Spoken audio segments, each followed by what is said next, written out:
I know all the lines, bro. All the lines. But the music, Giacchino ties it all the way back to the original Star Wars. Nice.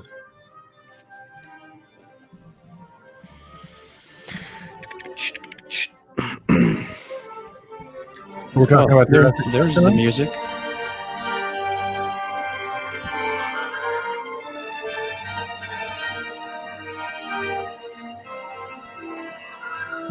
What's up, everybody?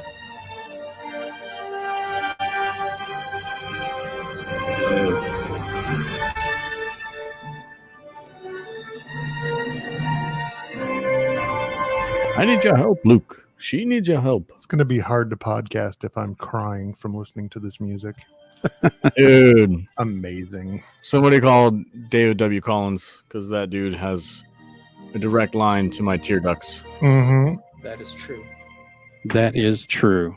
All I can say is if Giacchino can craft a soundtrack like this, then we're in good hands. Is he doing Cassian Andor? I don't know. I would be all for it if he did. Apparently, he'd only need like a week. Well, you just take some of John Williams' classic music and you kind of, spice it up a little bit, re-edit a couple things, make it unique. Most of his isn't even Williams stuff. It's like Deus Irae on drugs. Bro, you have a new microphone again. I'm trying something new. I don't know yours. I have the one that you sent me. This is the one. Right this here. is the way. This is the way. I did some narration with it the other day, and I was kind of happy with the way it came out. Awesome. How are my levels coming through on your end, Ro? I know in some of the past live streams I've been a little on the quiet side. You sound really good. Okay. Very manly. Jedi.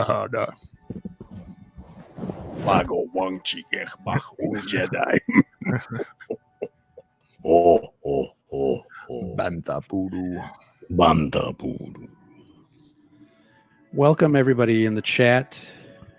We got people in the chat. We can ignore the fact that Alex is wearing the A Mandalorian hat? Yes, I am. No, the Rebel crest is what I was. It's catching my attention. Very nice. I like it. Nice. Oh, that's my shirt. Yes. He is representing. That was hanging behind me not too long ago, man. That's awesome. Now it's on my body. Rose got triple probe droids coming his way now. I know, man. That is so cool. Yeah. Salty so much. I didn't realize that they're not coming out anywhere else until like the end of April. Isn't that crazy? Michael was I was on his stream the other day and he's like, no, they're not out yet. I'm like, yes, they are. Cheers, everybody. Drinking it right out of the bottle? No, I'm mixing it with my coffee. Yeah. Oh, mixing it with your coffee. Little lovely monkey shoulder. Cream liqueur. Here is my adult's drink. We are live, everybody. Thank you very much for joining us tonight, Thursday, here on the Scare of Scuttlebutt podcast. Cheers. Cheers, Charlie. Cheers. Charles and Charlie. Yeah. Charles and Charlie and Mr. Rez and Cam Ray. And who else is with us? Man, I want to be a bald leader. Jackson. Miss Jackson, if you're nasty. That's another podcast. Can I just say that I am super happy to inform you that I'm getting my Saber Forge lightsaber back from repairs. Nice. Yeah, nice. How many months did it take? Mine was 3 the last time I sent it in. Maybe a month and a half. Yeah. It took 3 to get an answer from the email, but you know, I understand they're high in demand, those lightsabers, and for me, I like those sabers a hell of a lot better than some of the other ones. Yep, I've had really good luck with them. Yeah, maybe I should get the opinion of these both the Super Star Wars nerds in the comments and you guys. My family is planning a trip to Disneyland or Disney World, whatever the California one is, in a couple of months. And I've been debating, from the research that I've done, you can go to Galaxy's Edge and you can do the whole lightsaber building experience for around $215. However, the quality of the lightsaber for that price is not up to par with what you might be able to get for, say, another $50 to $100 a saber forge or something better. So my question to you, is it worth the experience that you're paying for, or is it worth getting a higher quality product that will be with me forever? So I'm going to put that out to you guys. What do you guys think? have actually done the lightsaber build at Galaxy's Edge with my son. He actually built the lightsaber. And I'd say it's decent. It's definitely, a lot of it is the experience, which is pretty cool. But for me personally, if I was just going to have one lightsaber, I would definitely get something from probably Saberforge. It's tough to find, even for $350. You're looking at something without a ton of customization on it, but you can still get something good. And the thing with the Galaxy's Edge ones they're not combat ready. Yeah, so you can sit there and bash on stuff with them. Yeah, my son's about 5. He's a little young for the experience, but I think he would really enjoy it regardless. So that's kind of pulling me in towards doing it. But the what's funny? Ro, can you turn the music down? I'm having a hard time hearing you guys. I have no idea. Like an hour, maybe more.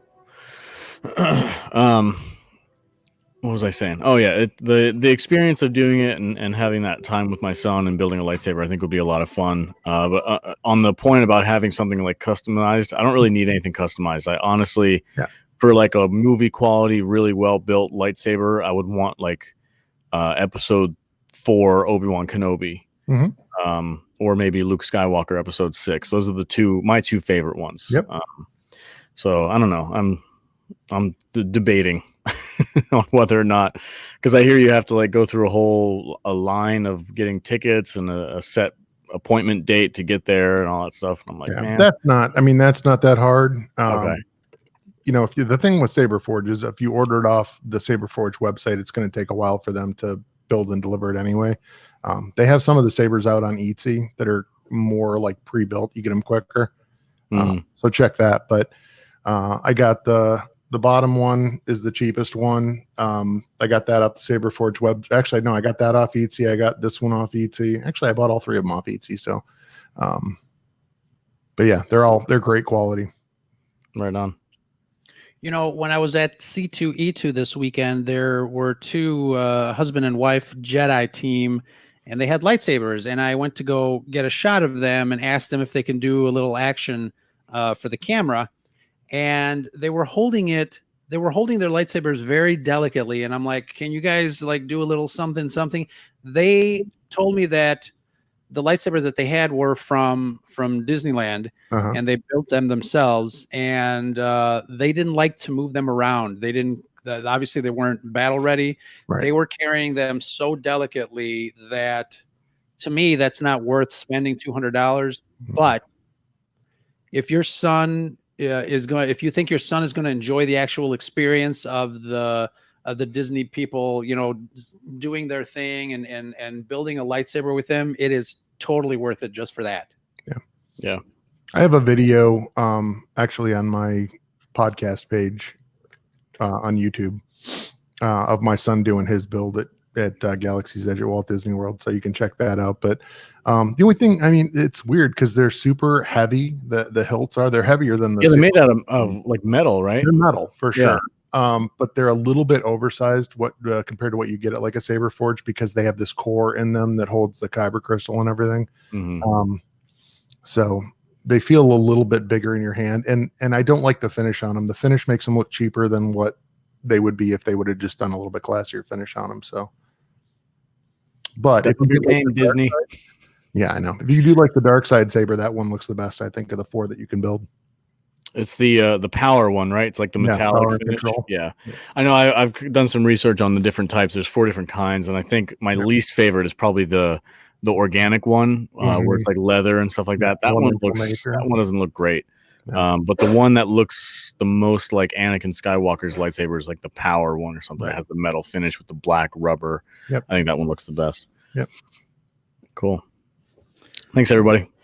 And yes, I saw the chats. Most people kind of share your guys' sentiment. If you're going for the experience, then it's worth it. As far as the quality of the lightsaber, it's on the low end. And it's a shame too, because I mean, $200 is a lot of money to spend on something that you kind of, I don't know. I've seen a lot of comments on Twitter too that people are not only selling their Disney lightsabers on eBay just to get rid of them and get some money back, but I'd spend a little more and get a saber forge. But I mean, your kid's going to enjoy it. I think it's going to be a fun, very, very fun experience. Yeah. Right on. Right on, right on, right on. All right, everybody. What's going on? Let's start rolling here. You know what? What's the most recent comment you've got? What was that? I said, what's the most recent comment you're seeing in the chat? Because my most recent is 7. Camray. Camray. We couldn't sign up by the time we checked. We checked 30 days out in January. Wow, a whole month. I got to sign up a whole month ahead of time. All right. Dang. I'm bouncing out. I'll come right back in. I think something's going on with my chat. But it's in demand. Alex, how you doing? What was that? That was my hell dog. What are the dogs called in Star Wars? Hold on a second. I'll mute this so you guys don't have to listen to it. That's funny. For the kid and then forge for yours. Charlie Skywalker says, go to Disney for the kid and buy a saber forge for you. Yeah. I'm going to have to send you some more Patreon money. That's going towards the studio. I promised you guys, you patrons of the Salty Nerd podcast, all that money is being set aside. And when I get enough, I'm going to do the studio in the garage. So can't wait. How's your other construction project going? I'll talk to you about it later. Oh, okay. Hold on a second. He's back. You're back. I'm back. Do you see everything? I do. Good. Yep. The only thing that I don't see, guys, is my adult beverage. Yeah, what the heck's going on, bro? Step it up. Yeah, I'll be right back. You guys talk amongst yourselves, and when I come back, we will start. Copy that. What's up, Rob? It's been a while. How you doing, man? It has been a while. I'm doing good. We're slowly rebuilding the house one floor at a time. Right on. Yeah. Any let's see, what are we talking about? Have you I haven't gotten a chance to talk to you about Project Luminous. What were your thoughts on the new direction for Star Wars? It's in line with what they were talking about for the films. I knew they were thinking about doing the High Republic era, so I thought it was cool that they were going to kind of build some of that storyline. It goes back to what we've talked about in the past, though, right? Which is that are they going to make it so that when you do see the films, you're going to need to have some of this background information in order to fully appreciate them, or are the stories going to be kind of self-sufficient? So I don't mind reading the books and the comic books and stuff. Some of the young adult novels can get a little bit on the cheesy side, but hopefully with the authors that they've got doing that stuff, it's going to be quality basically all the way through. Yeah, I hope so too. I have to admit that I'm not super thrilled with the timeline that they picked. I feel like we already got a sense of what that was like in the prequels. The height of the Jedi when they were at their best, and then we saw their fall, of course, through episode 3. But I was really hoping that they would go either like way into the future and kind of separate themselves from the timeline George set up, or way in the past, like was rumored a while ago, where Benioff and Weiss were supposed to do some kind of like an Old Republic thing, or even farther back than that, almost like a Game of Thrones style medieval. I got myself excited about that like ancient timeline where the Jedi were just learning how to create lightsabers. Like it was a new invention. I think that would be really cool to explore as far as lightsabers connected by like a power cable to the like the old comics and books and stuff. That would be so cool to see if it was like a new technology that like they had created, by using the kyber crystals and the Force and all that stuff. Like it would have been really cool to see that kind of thing. You don't want that, because if Disney starts building those and you have to get a backpack with like a power supply and everything, that's like another $100. So. Yeah, really. All right, I'm back. Nice. Right on, bro. What did you think? I haven't talked to you about Project Luminous yet. I'm not very enthusiastic about it. One, because I'm not a really great reader. I talked to our friends Andrew and Marisha over at Coruscant Radio Underground. We did a podcast, a live stream the other day about that. Yeah, the stories I guess are going to be great. I don't do a lot of reading. I struggle with really sitting down and reading. But I was listening to what you were having to say, Alex, about bringing that storyline either way to the past or way to the future. I think they're still kind of in that sweet spot where, we're still going to have to rely on established, rules and regulations and all that stuff. So, we'll see about that. Yeah. So I don't know. We'll see how it goes. I mean, the authors are great. I mean, all the people that are involved have, cranked out some really, quality products. So we'll see. Right? See. You're the Jim Gaffigan follower. The best part about the movie was no reading. Yeah. So I just opened up my Victoria adult beverage with my. Oh, nice. Oh, nice. Excellent. All right, guys. Welcome, friends of the Scarif Scuttlebutt podcast, to our Thursday night live stream. I see you guys all in the chat already ready to talk and discuss and debate, and we're going to have a good time, all that good stuff that we do. This will end up being a episode number 24 of the Scarif Scuttlebutt podcast, recording this Thursday night, March 5th, 2020. Everybody, we are living in the future. Woo, yeah. So we've got a great show tonight. What makes it great? I'm so glad you asked. The fact that I have Alex here to talk Rogue One and my Michigan, there you go, representing Scarif Scuttlebutt podcast. And we got another cameo. That's right. I thought the live interview was later. Excellent. So the fact that I got Alex and friend here to talk Rogue One and my Michigan Jedi Temple Archivist, Rob, from the Jedi Temple Archives. How are you, fellas? Doing great.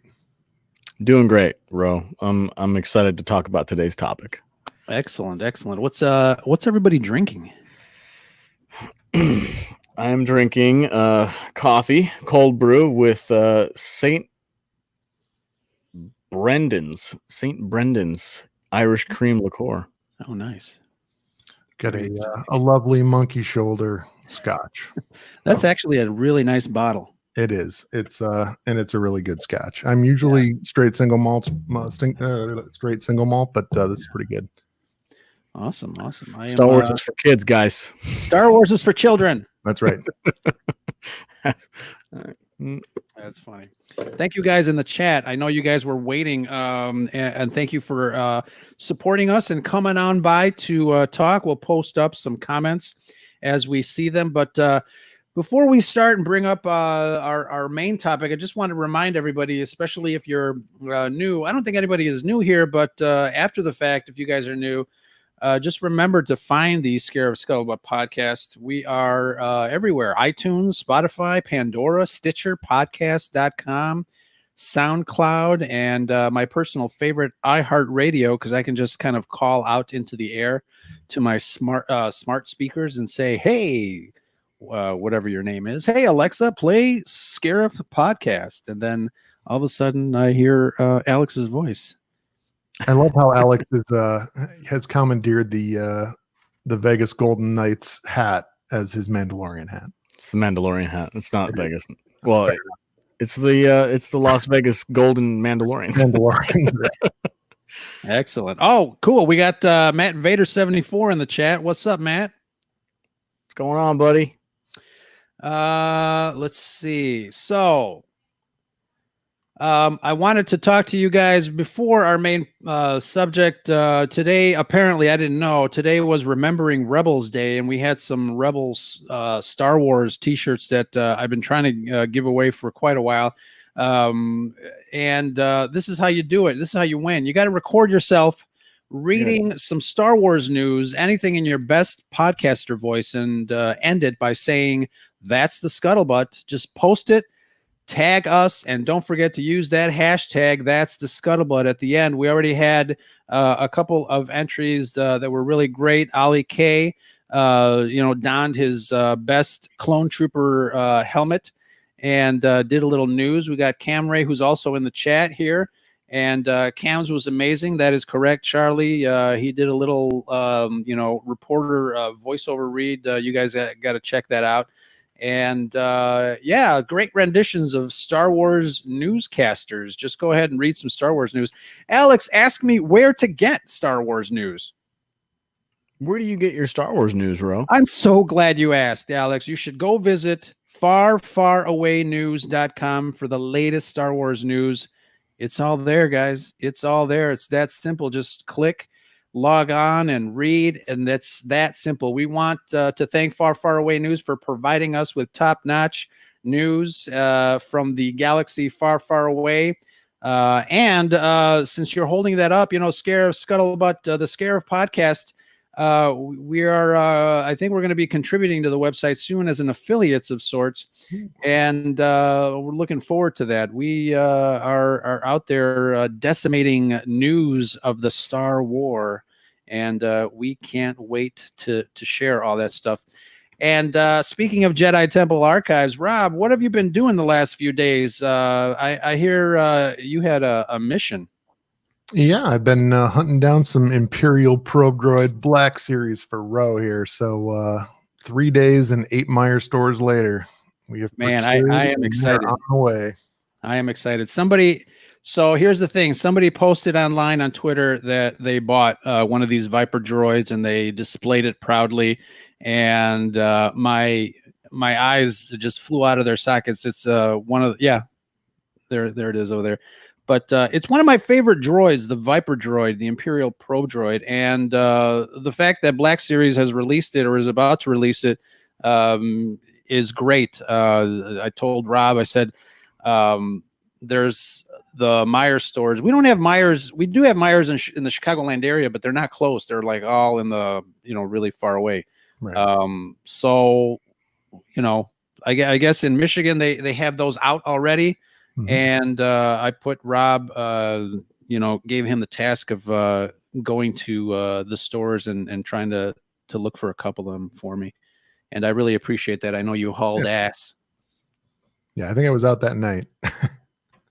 It might have been less impetus if I had not found 2 at the very first store that I went to and then couldn't find the next 2 until the 8th store. So, spread it out for me. It was fun to track them down. And I think all the store managers know my face now. So excellent. And once I get those, I'll post those and give you a little shout out. I really appreciate it. Jedi Fangirl is in the house. Thank you so much for joining us.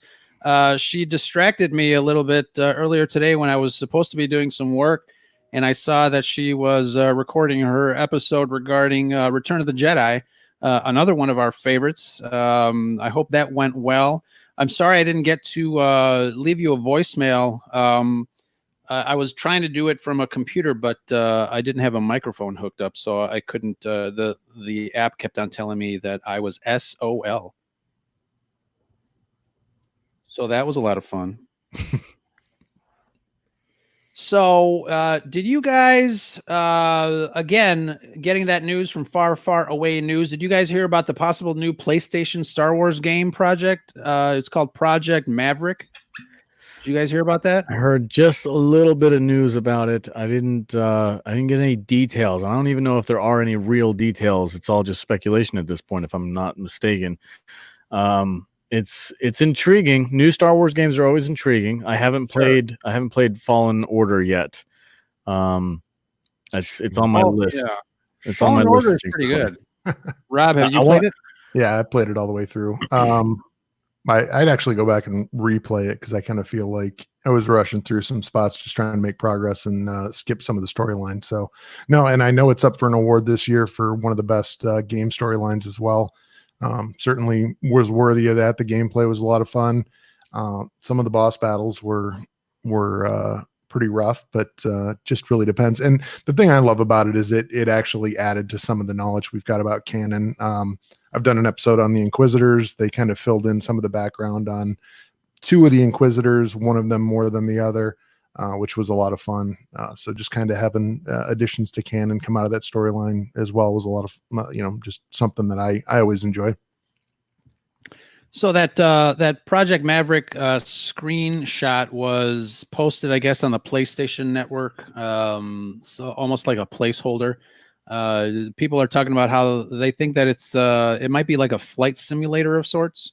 So that's Rogue Squadron style, something like that. Yeah, so that got my attention real quick. Yeah.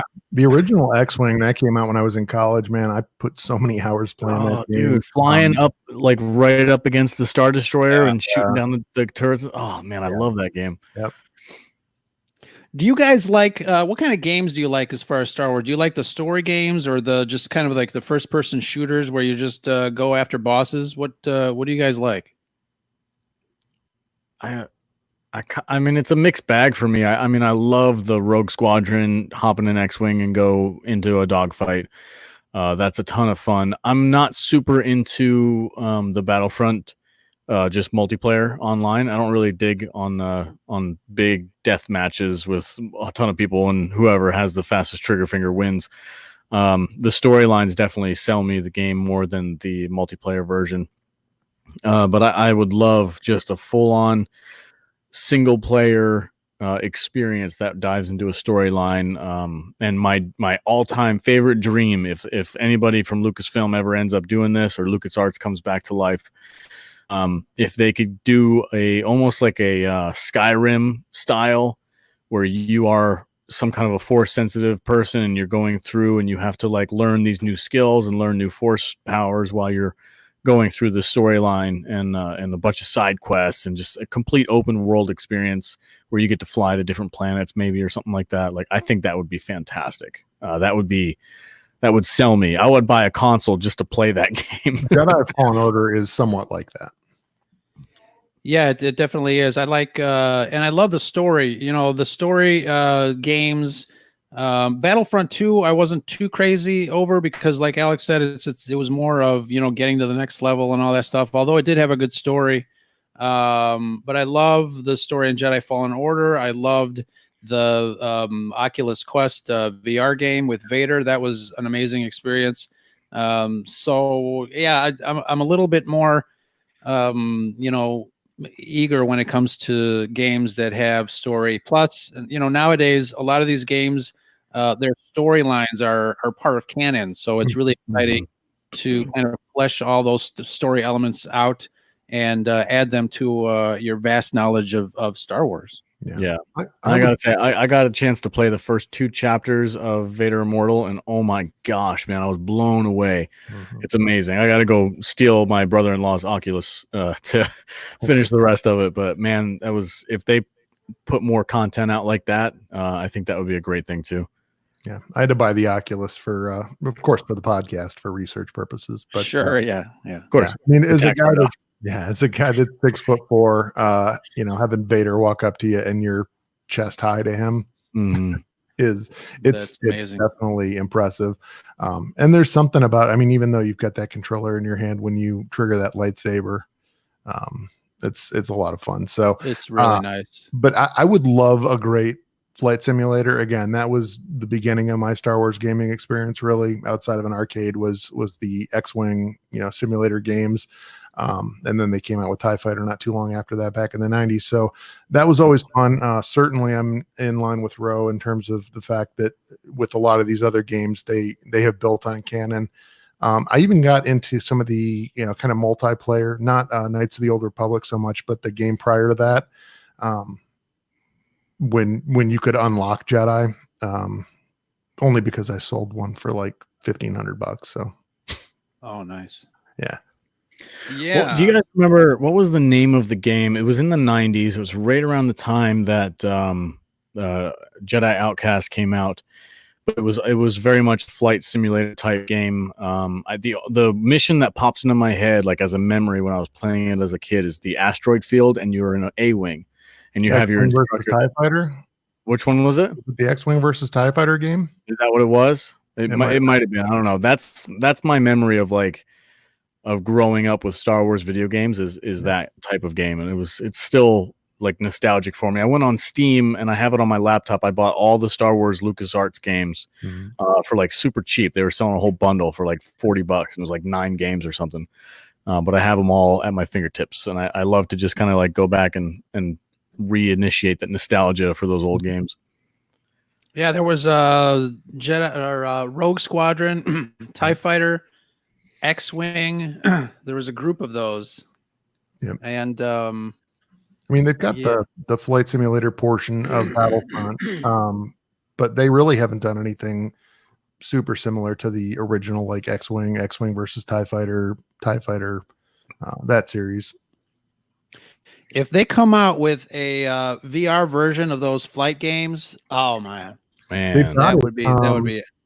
They've got it. I think there's one mission. I think it's Battlefront 2 for PlayStation VR, where you can do a VR X-Wing mission, and that was almost enough to get me to buy that. Oh, hold on a second. I got to put this quote up there from Matt Vader. Because that game, Matt, best Star Wars game was the old arcade that you sat in, blasted tower turrets, and did the trench gun.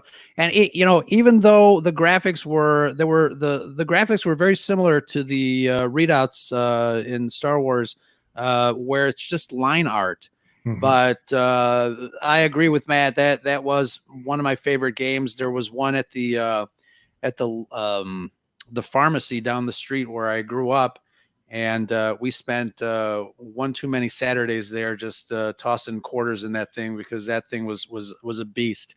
And yeah, it's they had 2 versions, one where it was just a stand-up console, and the other one where you actually sat inside and the speakers were right here. Yeah. Oh man, those were great. There was one came out a little bit after that you got to fight Darth Vader in the throne room. You played as Luke Skywalker, and you had the joystick in your hand, and you were using it to fight him. That was one of the ones that I like, Dave and Buster's or some arcade place that had that I used to play. Yeah, I kind of remember that one. Yeah, I can see people ripping the joystick right off that thing. Sure. Now. Yeah, I'm sure. That's fun. So, how are you guys enjoying Clone Wars? Tonight, what was it, tonight or Friday? Fridays, it comes out Fridays, right? Picard comes out Thursdays. Yeah. I'm getting my genres confused here. It feels like they never skipped a beat, to be honest with you. It feels just like another episode from a previous season that it was just continued on. And I'm enjoying it for the most part. I'm liking the new clone, the Bad Batch characters are pretty fun. A little over the top, but that's kind of as per usual for Clone Wars. Some of their characters are a little over the top to appeal to the younger audience. But they're pulling on the heartstrings for some of the bigger fans of Clone Wars with Echo. And I don't know, are we doing spoilers for the last episode? We can generalize maybe. Okay, so the reveal when they that's kind of not general. Never mind, I'll skip it. But anyway, the moment in this second episode, the big reveal for that episode when they find the person they're looking for, even somebody who's a casual fan of Clone Wars, I was hit by that moment. That was a pretty heavy for a kids show. Yeah. It's I love the fact it does seem like they're stepping up the production value or the artwork, the animation. There's a preview that is out, and there's just a shot of Anakin, and the camera kind of slowly goes into him, and he turns around because he mentions some droids something that's happening behind him with droids. Yeah. And the camera rack focuses from Anakin to the action in the back. And it's something that you don't see regularly in a cartoon. I was on with WSTR Galactic Media, and we were talking about how they stepped up a lot of the animation, a lot of the sequences with the technical aspect. It's really, really, kudos to the creative team for doing that. And it's, like you said, it sounds like it seems like they didn't skip a beat, but from a production standpoint, from a behind the scenes quality aspect, they definitely stepped it up a little bit. It's a lot of like little subtle little things that they've done to kind of help create that fantasy there. But it's great. Rob, what were you gonna say? I was just going to say, it sounded like they had a number of these episodes kind of roughed in from when they had finished the prior seasons of the Clone Wars, and they were getting ready to produce this before the turnover. But I did love the fact that one of the members of the Bad Batch, as he was working out in this last episode, had what looked like a Disney turkey leg in one hand. So Disney putting their stamp on this series as well. So Trevor Beast 454 says it'll be released in 6 hours. So we'll stay here for 6 hours. We'll watch it, tonight, and we'll watch it with live commentary. And thank you, Trevor Beast 454. He's got. We're going to turn this episode into a podcast. Later on in a couple of days, and we'll have a special Sentry Mode segment that he is crafting as we speak. I think he's already crafted it because it's in my inbox. But we'll pull that out and we'll ask the folks in the chat and see how everybody does with those chats. But I texted you guys a quick little clip, and Alex, you might. I'm hoping that you saw it.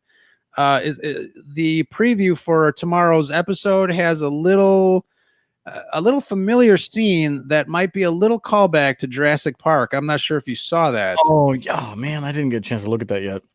Rob, did you see that? No, I don't care about Jurassic Park. Hey, I'm just kidding.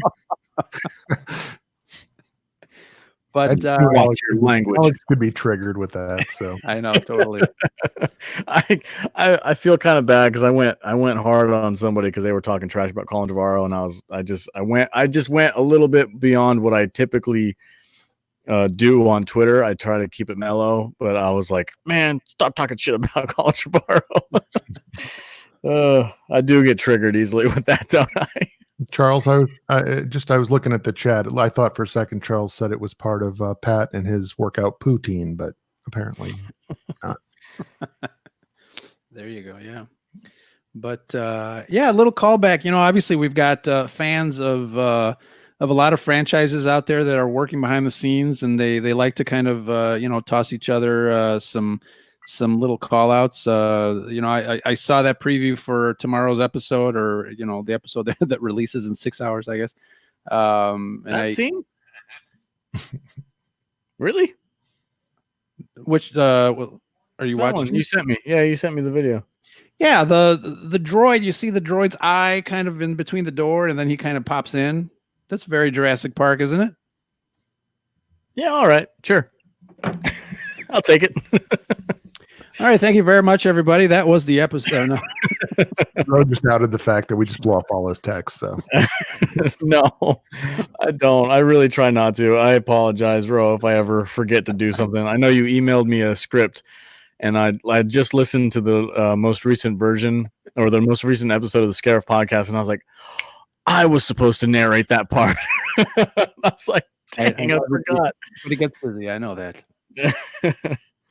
But I can hear my son in the background. I think he's playing Minecraft with his friends, and he's like, I can hear him yelling at his friends. I low-key love that game. I don't know why. I feel like it's like Legos, but in virtual reality. Totally. Is he telling them they're idiots? Wait, I'll hear some F-bombs coming from his room every so often. So yeah. Oh. So Alex, I know you said that you were Rebels was not your cup of tea for the most part, but there's some great story arcs, and yes, to find out what ends up happening with Ezra and Thrawn would be kind of cool. But I think we're going to find out before the year's out. Didn't they announced a prequel to Rebels? Did I hear a prequel? Yeah, wasn't it no, I'm sorry. Is it a prequel or a sequel to Rebels? Better be a prequel. Yeah, a prequel to Rebels would be the Clone Wars. Right. But so it's a sequel. Hey, that's cool. I mean, yeah, I never really got into Rebels, but I did kind of like brush up on some of the more important storylines involving the Mandalorians and the Bendu and things like that were kind of more of a world building aspect to the show.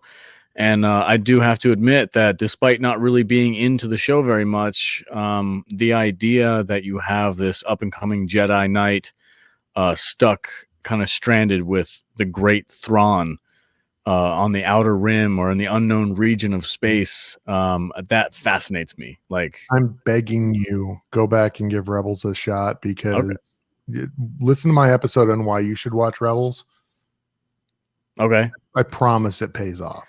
It really does. I Especially, I know. especially I love now. I love the Ahsoka timeline, or the Ahsoka story, and her matchup with Vader. I thought was fantastic. It was a huge payoff for the Clone Wars episodes. There's a lot of really, really good things in Darth Maul's storyline.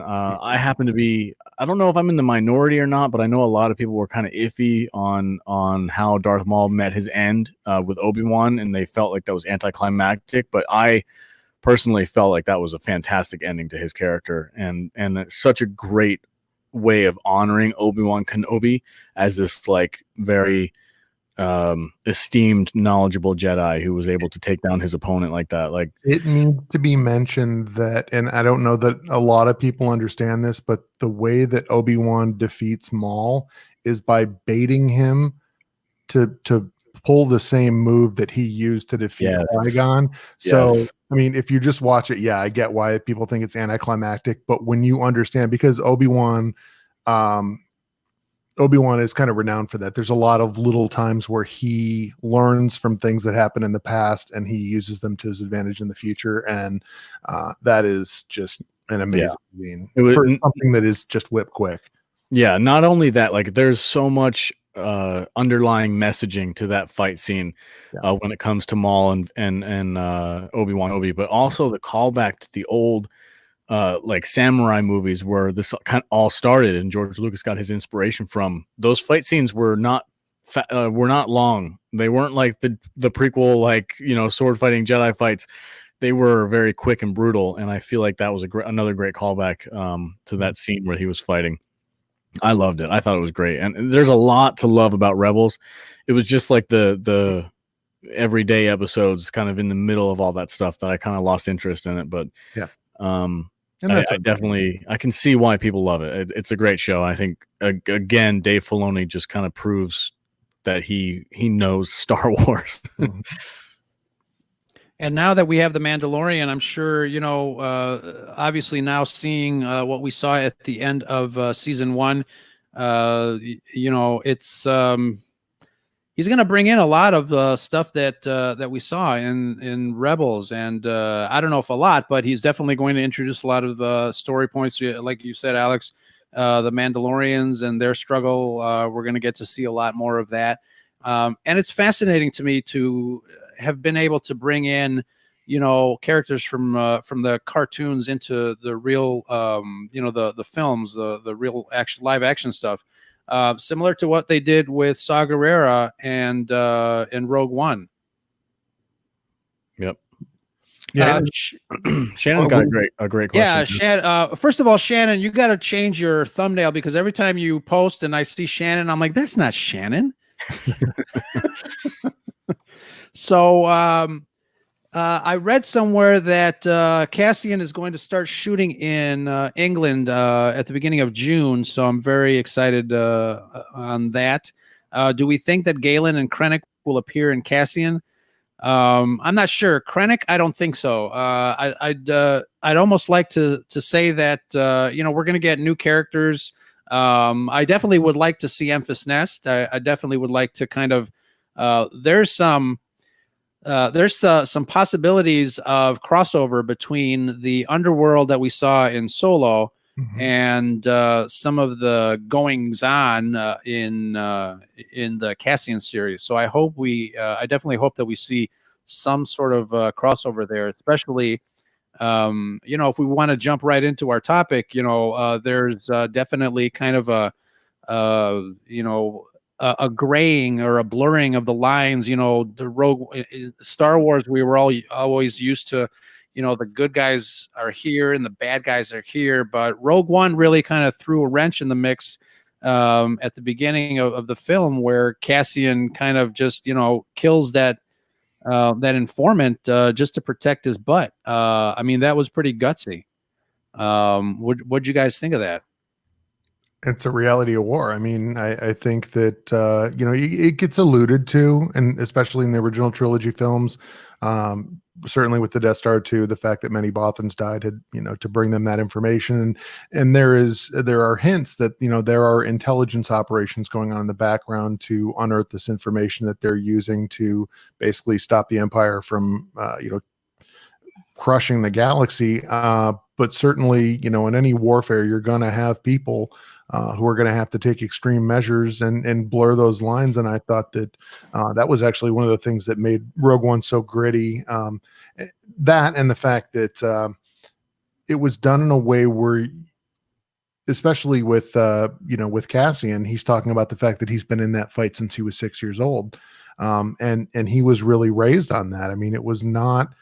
He was not raised in a typical home environment. He grew up in the middle of this war, and he understood what had to be done in order to achieve the greater good, I guess. Yeah, definitely.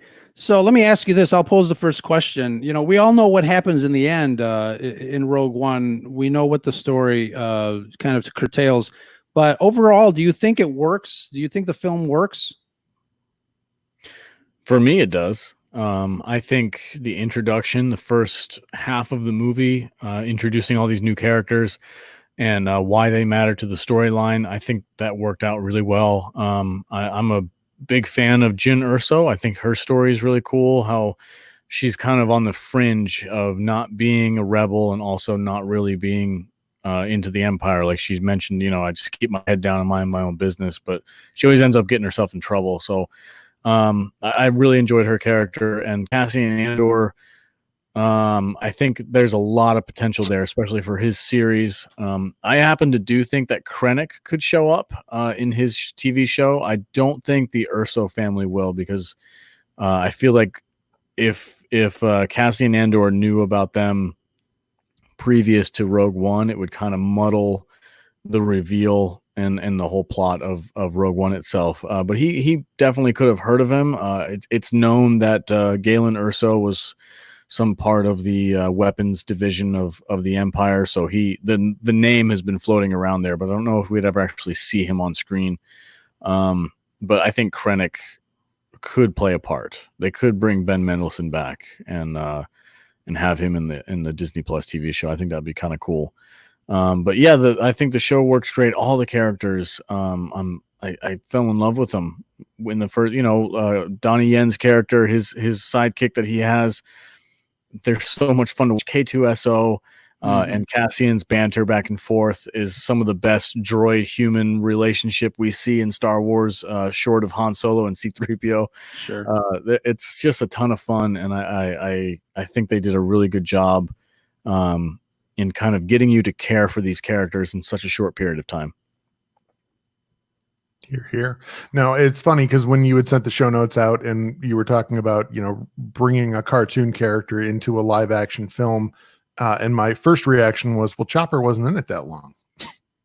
So I get that we're talking more Saw Gerrera, but first things first, Galen, every time I hear that name, I cannot stop myself from thinking Galen Merrick. So Force Unleashed is still embedded in my brain somewhere. Maybe that's why I've got the saber on the wall. But with regards to, resurrecting that character of Saw Gerrera, I thought that that was done very well. Certainly anyone who knows Clone Wars and Rebels to an extent has kind of seen his decline into this really extremist version of what he started out as. And certainly there are reasons for that. And it's interesting when you look at Jyn Erso, because one of the big issues, and I've talked about this, my wife was the first one that brought it up, the fact that Lyra, who was supposed to take Jyn to safety when Galen was approached by Krennic, kind of throws her life away in somewhat of an annoying fashion, I guess. You would think that typically a mother would value protecting her child above all else, but she kind of throws herself in front of Krennic there in a hasty manner, and Jyn is essentially forced to grow up amongst this group of extremists, and very much in the same way that Cassian had grown up with the Rebel Alliance. And I think that was part of what formed that connection between the two of them. But to the point that Alex made, I think that one of the things that really makes this movie so successful is that within the span of just one film, you form an attachment to all these characters who you have very brief exposure to. So when they make their sacrifice at the end of the film, it just has that much more weight, that much more meaning. Yeah. Go ahead. Did any of you guys read Rebel Rising, the Jyn Erso book?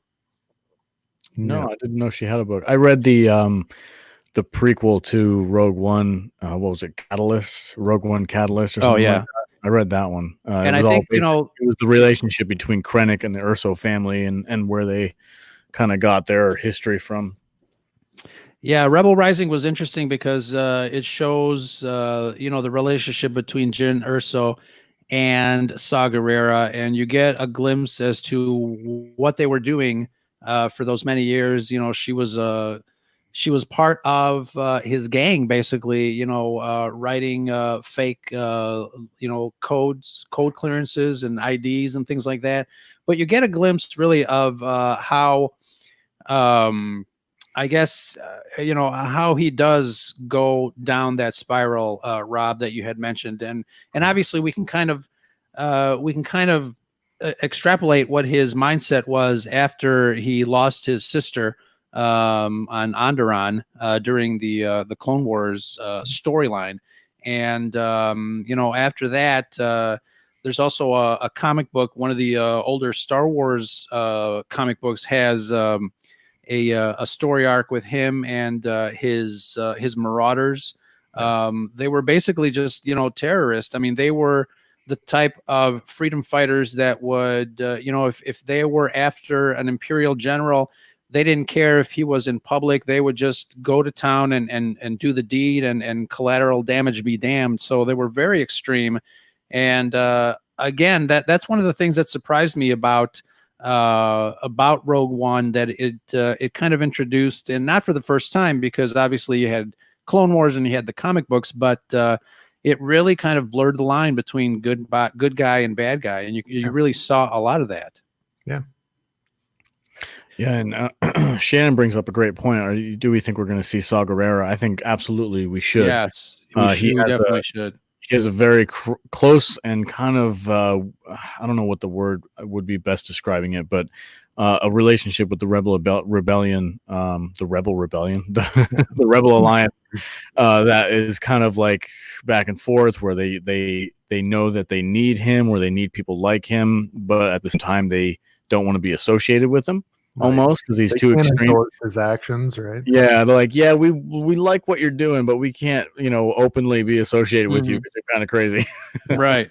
So I really think that Cassian having some kind of a relationship with maybe not Saw himself, but maybe people in Saw's group could be a great back and forth in where the line can be drawn for the Rebel Alliance in fighting against the Empire. Yeah, definitely. And I think Shannon is a huge proponent of having Millie Bobby Brown as Leia, and that's another great book from I think did Claudia Gray do that one? Yeah, it was General Leia or something like that. I can't remember. Leia, Princess of Alderaan. Bloodline. But Bloodline. And is that David Triano, Followers of the Force podcast? One of the strongest points about Rogue One is that there are no looming questions about any character's parentage. So we are not left wondering who is anybody's grandpa or mother or junk traders or anything like that. So yeah, I mean, it's a pretty well-contained story. I think, from beginning to end, I think it's one of the reasons that it works so well, especially butted up against, Star Wars: A New Hope. Is there anything that surprised you guys about the film when you guys first saw it? I think what struck me the most was just the aesthetic of it all. It felt so much like the original trilogy. I hadn't seen that in years. We know the prequels had a very different look to them, with George kind of pushing the more CGI clean look to it. And then we get Rogue One amidst, like, after The Force Awakens, but and that also, despite trying to look like the original trilogy, I feel like it didn't quite get to that level. And then Rogue One just, I don't know who was in charge of the art department or who I should give credit to, but my gosh, they just knocked it out of the park, man. It looks like it's the same. It looks like it was filmed in the 70s. Yeah, exactly. It looks amazing. Like they found the footage and they put it together, and yeah, it's so great. And that's, I think, the biggest thing that I was like taken aback by when I was watching it, like the Star Destroyers and how they looked like real models, and up against this huge looming Death Star, and seeing Tarkin back in the flesh was just, it was like, oh my gosh, they really pulled all the stops out for this movie when it came to that kind of stuff. And I applaud them for that. Including the sideburns on the X-Wing pilots. Yes. Bring back the 70s stash and the sideburns. Yeah. No, I mean, we talked a lot about this stuff as part of our fan service episode. But in addition to the fact that they made it look like Star Wars, I thought one of the things that was super successful about this was the fact that it sounded like Star Wars in terms of the soundtrack, but it wasn't like lockstep with the chapter episodes. So it was different enough that it distinguished itself as its own film, but it also made you feel like you were within the Star Wars universe. And when you sit there and talk about, we were talking about it a little bit at the top of the show, that you've got, John Williams has been the maestro of Star Wars since we started watching this back in the 70s. And he has certainly, earned the right to have all of the accolades that he has received. But there are people who are writing music for the Star Wars video games that do a very, they grew up as students of John Williams, essentially. And he was, Michael Giacchino talks about the fact that John Williams was one of his earliest music teachers, because he was sitting there in 1977 listening to the record of the LP of this particular soundtrack on his little personal record player. And when you look at the fact that Giacchino was brought in, he had 4.5 weeks to produce this score for this film, and the work that he did, and the fact that as you sit there, I played a clip for you at the beginning that is a direct tie back between some of the music that he did for Rogue One and the scene where Luke is being told by Obi-Wan, you need to come along with me and leave this planet and go help the Rebel Alliance or go rescue Princess Leia on the Death Star. And there is music playing in the background that John Williams had written that is embedded in some of the music that plays within Rogue One. It is kind of the handoff of this mission to protect the galaxy from the Death Star, that is a callback all the way back to that original film. So I don't think you can understate the fact that as much as we watch a film with our eyes, we are subconsciously watching that same film through our auditory senses and our auditory senses, and that type of thing makes a connection in our brain. And I feel like that is a big part of why it felt so much like Star Wars, and it really feels like it dovetails perfectly into A New Hope. I kind of see this film and A New Hope as two halves of the same whole. Yeah, it's the epilogue for A New Hope for sure. And to your point with the music, I had just watched it not too long before we started this podcast, and one of the things that I liked the most, and it perked my senses, because I wasn't watching it like sitting, and actually I was doing a bunch of other stuff and I had it playing in the background. But this one scene, where you would think would just be a throwaway scene, but Bail Organa kind of comes out of the shadow, and Jin sees him, and then immediately the Force theme starts to play just subtly in the background, and you're like, oh, that's an important character. That's a legacy character from Star Wars. And it's a Bail Organa. He's a huge character. He doesn't get a lot of screen time, but as far as the surrounding story with Leia and Padme Amidala and all that stuff, like he's a big deal. And they kind of really made that come out in that one scene where you get to see him interact with Jin. And it's like, wow, man, it is such a cool, it just gets my nostalgia tingling so much. And it was a great little callback. And that's the other thing about this movie, that it honors the original trilogy and the prequel trilogy so well. And it does such a great job of making sure that there's nobody kind of gets left behind. You know what I mean? Like nobody gets pushed to the side. Everybody has their moment. Everybody, every moment from the original trilogy that kind of calls back to that, and then all the characters from the prequels, they kind of get their moment too. I have nothing but good things to say about this movie. Yeah, it's David talks about how Rogue One, very underrated soundtrack, and actually, in all honesty, it took me a while to really warm up to this soundtrack. Not that I didn't like it, but when you watch a Star Wars, there's always those familiar cues and the full themes like Leia's theme or Vader's theme and the Imperial March. Yeah. I wasn't finding any of that in Rogue One when I first saw the film, so it took a while for me to warm up to it. There are some there's some tracks that are really, really memorable, like Jyn Erso, Jyn Erso's track, and there's one track that really is different to me than any other Star Wars. Whoops, Star Trek. No. Nobody heard that. And when they capture Rook and they are marching him through the desert, and you see that wide shot of the fallen Jedi statue, there's a certain orchestration that's very unusual. It's kind of like a natural, either woodwind or pipes or something, but it's like a jarring, like, and it's really, really, really great. I really love that part in the score, and yeah, it's one of my favorite now. And I listen to it a lot, more so than I thought I would going into it. Yeah, I will say that, and not to sit here and start plugging other podcasts. I know, Ro, you're familiar with Rebel Force Radio, being in the Chicago area. I'm sure a lot of other people out there are as well. But they had done a series over the course of a number of years with David W. Collins called Star Wars Oxygen.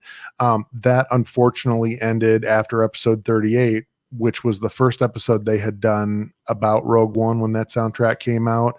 And I don't claim to have any of these, epiphanies about the music of Rogue One on my own. It was certainly from listening to that. I'm looking forward to, he has a show called The Soundtrack Show now, and he's kind of revisiting a lot of these Star Wars films. I'm hoping that he does a much more in-depth, visit to Rogue One. But he talks in depth about the soundtrack for Rogue One, the fact that Deus Irae, for anyone who's familiar with music, this is kind of a medieval poem about Day of Wrath, Day of Destruction, and that is all tied in with the Death Star throughout this film. It's embedded in Jyn Erso's theme, it's embedded in the Master Switch heavily. So there is, for people who are fans of the music, fans of, music theory or different ways that emotions and stories are set through music, I would definitely recommend going back, check out that Star Wars Oxygen series. You can find it a few years back. Yeah. David W. Collins, Lauren had just posted something about the fact that his panel at Celebration, he had gone back in Empire Strikes Back and taken all the music that had been pulled out of Empire Strikes Back and remixed it into the film, and did an entire panel about that a few years back, just to kind of see how that changed your emotions about that film. So he is really the person that woke me up to the importance and the impact of music within a film. And once you start thinking about these things, and once you start hearing it, it's a whole new layer to every Star Wars film that you've ever watched, and it's absolutely worth it. I would recommend it. Alex, remember when I told you to go listen to the soundtrack show on The Empire Strikes Back? Yeah. And I was like, I texted you and I said, dude, I am like bawling my eyes out because that was amazing. And then like 3 hours later, he texted me back. He goes, dude, I'm crying too. I told you, I think I started this podcast off with saying that David W. Collins has a direct line to my tear ducts. I don't know how he does it. Doesn't matter if it's Jaws, Back to the Future, Star Wars, Jurassic Park, when he talks about this music and he plays it and he describes to you what it means and what the inner workings of John Williams music is, it's like, it just gets me every time, man. I can't praise that guy's podcast enough. If you haven't listened to it, go check it out. It's the Soundtrack Show. Yeah, By the way, there is an opportunity there for something regarding Salty Nerd Tears in terms of a T-shirt. So just with a picture of David W. Collins' face there. yeah, I was actually talking to Charles earlier today about I've got a new idea for Emperor L's poutine. I think that's going to be a new a new T-shirt / commercial. So Shannon was saying that she just realized that if she was born in 1977, a day earlier, it would have been the day Star Wars came out. How crazy is that? Wow, Star Wars baby, that's crazy. But Shannon's got date on the birth certificate a little bit. Nobody. Yeah, just fudge it. Just a little white out. But Shannon, we're always talking online, talking about playing a young Leia. And I think what's her name from Stranger Things? Millie Bobby Brown. Yeah. I think, and she's getting older. I mean, she's starting to look like Leia in A New Hope. So I think if they're going to do anything with her, they better get to it. I think. What do you guys think? I love her for a young Leia, like preteen. So I don't even know if there would be really a story to tell there. She'd be in school to go to the Senate or something like that. But as far as like a New Hope era, I think the way that you would want to go would probably be Carrie Fisher's daughter, Billie Lourd. Mm-hmm. She looks a lot like her mother during that time, and she played the part in The Rise of Skywalker where Luke and Leia were fighting with the lightsabers. I don't know if Millie Brown can excuse me.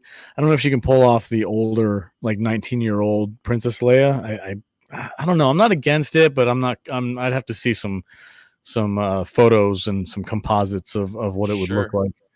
Yeah. I think she could pull it off. She wears Tuscan tan, I think. Tuscan tan, yeah. There you go. Just got to make sure you keep your complexion clean.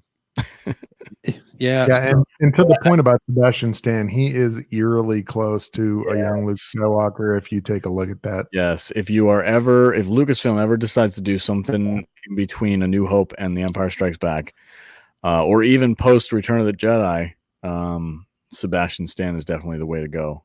Yeah, definitely. And to Rose's point earlier, the point that you guys were both making earlier, I thought that the first scene where they essentially resurrected Tarkin, you could see a little bit of the CGI there, but I thought they are so close to being able to resurrect these characters in the films without it looking odd at all. I thought Tarkin worked wonderfully in most of that film. I think so too. Yeah, I agree with you 100%.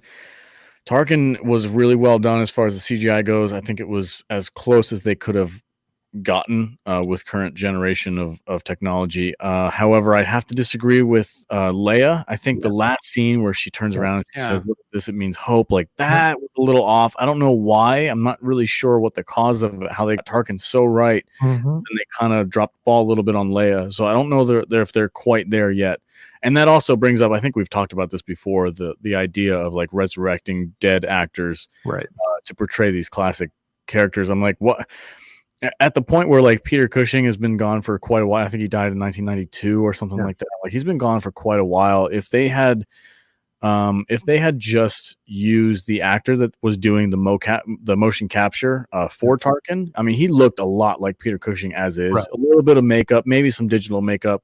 I honestly wouldn't be upset if they were to just recast the character, and bring in a new actor who could either play the part really well or also looked like them physically. I agree, as long as he didn't wear boots while filming the scene, just so that you get that nod back to Peter Cushing. Yes, absolutely. Again, Ro and I have talked about doing some episodes about the making of different Star Wars films. There are so many great stories behind the scenes of many of these films that I think a lot of people would really enjoy knowing more about.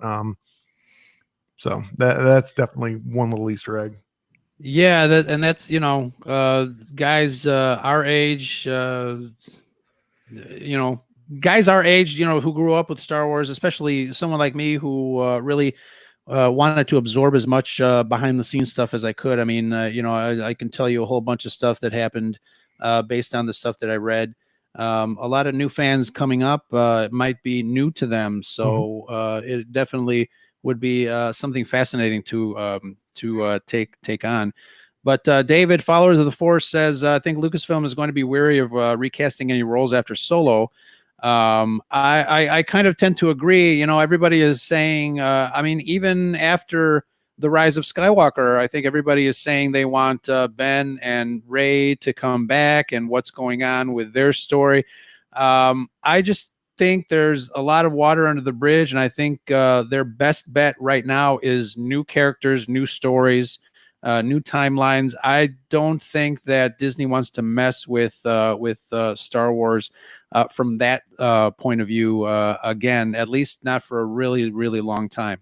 Yeah. And I know that that might upset a group of fans, but I think David has a point if that's actually what he's saying. But that's what I think.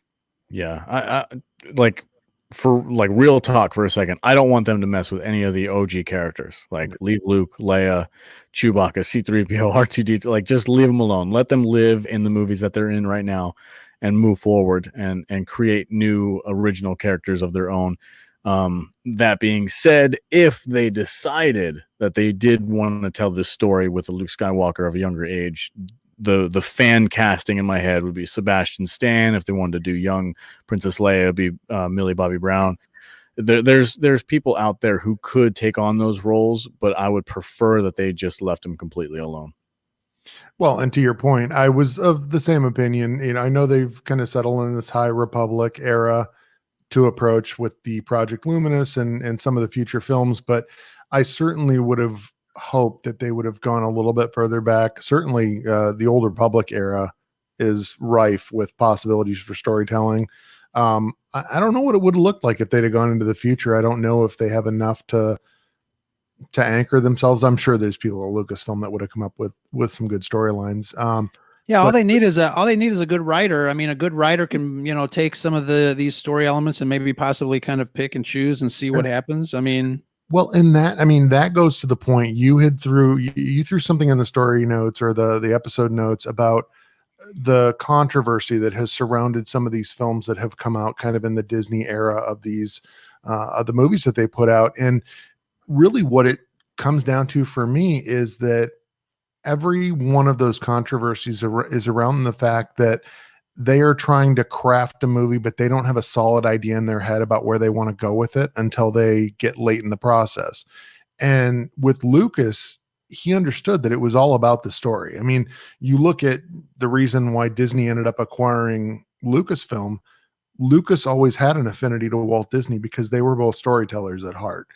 And Lucas understood the importance of the story being the most important aspect of it. And then he liked to push the technology in terms of the filmmaking.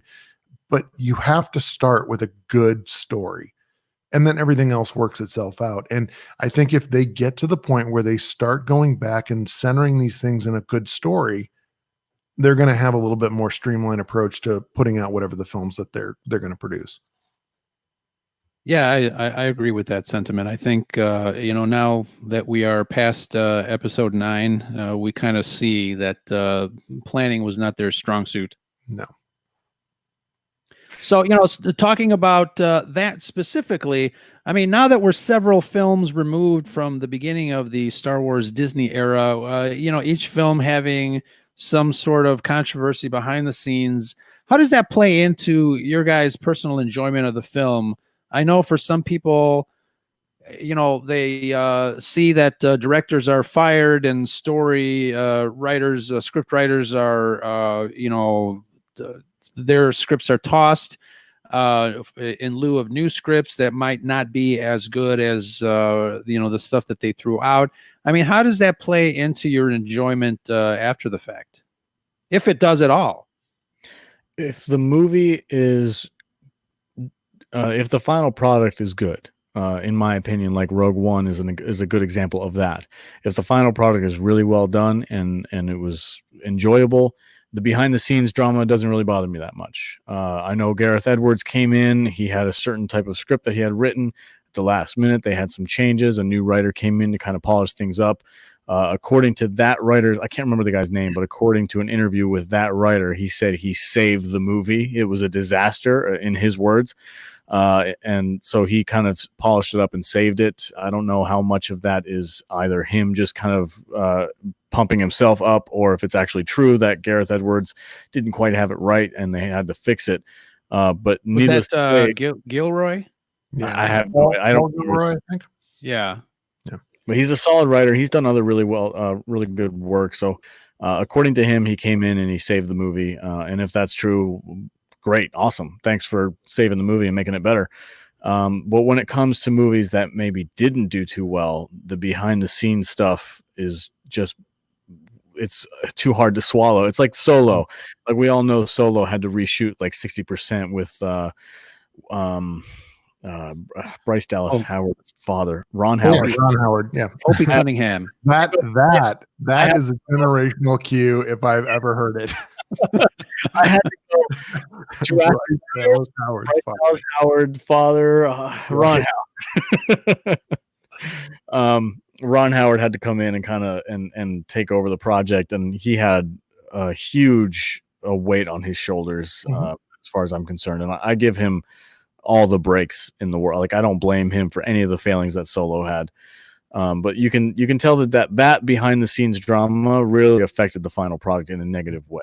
And so yeah, it really I would argue that there's a lot of things that affected Solo in a negative way that were outside the actual film itself. Because I don't have as many problems with the Solo film as some people do. I think that it was the victim of a lot of outside factors. But anyway, I'm sorry. I don't mean no, you're absolutely right, and that's a great point. Like Solo was like a perfect storm of terrible things that happened that made that movie kind of fall flat. I actually enjoyed it for the most part. It's not perfect, but I did have a lot of fun with it. I really think Donald Glover killed it as Lando, as a young Lando. Like, I actually liked Eldon Ehrenreich. I think that film is symptomatic of what I was talking about earlier, which is that they didn't start with the story. The original directors of that film were hoping to piece together a film on the cutting room floor. And Ron Howard flipped it by coming in with a very regimented approach and saying, this is what we have to do in order to get the scenes we need to make a film. And, but it all kind of comes back to the central idea that you have to have a story before you can actually put something together. And I see all that makes Solo 2 happen, and I totally agree. And I think it should happen on Disney Plus, because I think that would be the perfect platform for it.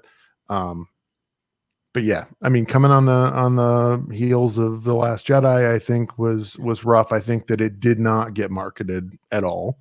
Certainly nothing like what we'd expect out of a Star Wars film. So we'll see what comes of that down the road. Yeah, I'm definitely. Oh, go ahead, Ro. You haven't talked in a minute. Go ahead.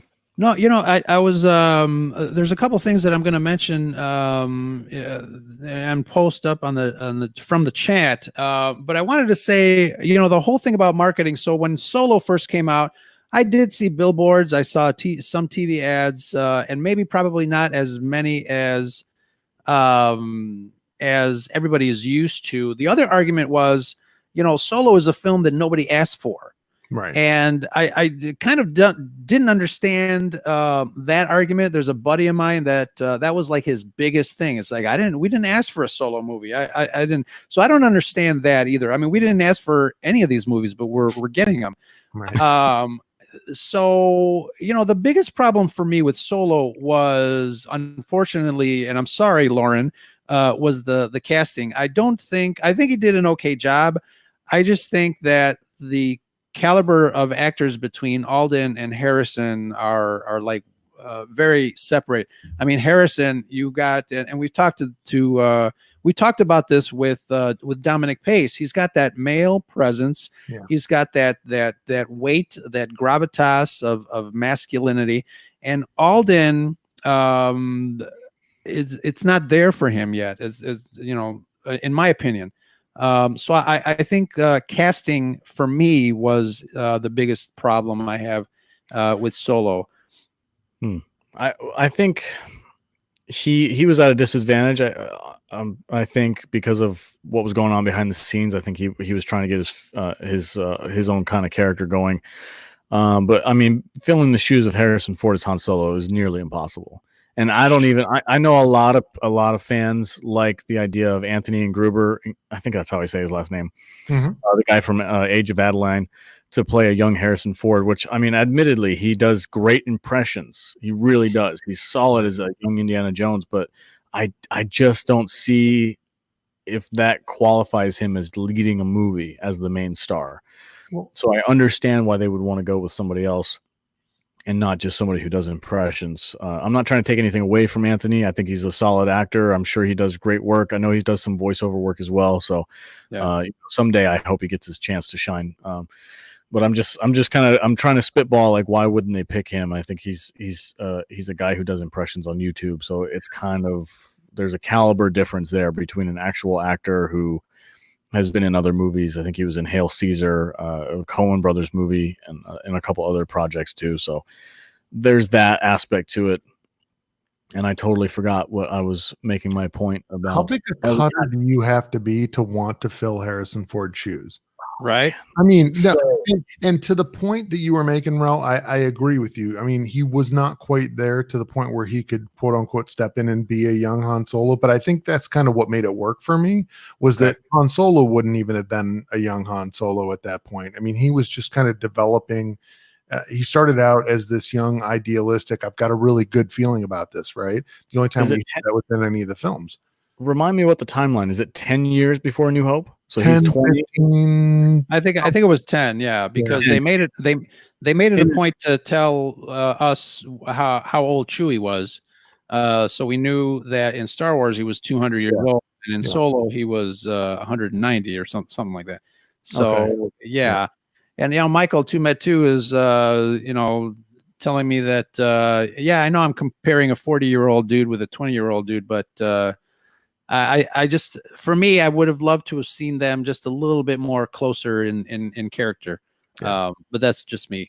He's a great actor. I think, for the most part, when I watch Solo, it's one of those things where, okay, I accept Alden as Han, but I find myself forcing myself to accept Solo as Han a little bit more than if somebody else was doing it. We just need to figure out how to actually de-age humans. And then we're good. Yeah. I'm sure the actors will be. Oh man, Harrison Ford, I'm reality check for us nerds, but that dude does not give a crap about Han Solo. Oh no. He wanted to be killed off so much than he was. I'm honestly surprised they got him back for Rise of Skywalker, to be completely honest with you. I mean, they must have backed a freaking dump truck load of money and said, "Hey, would you please come back?" Right.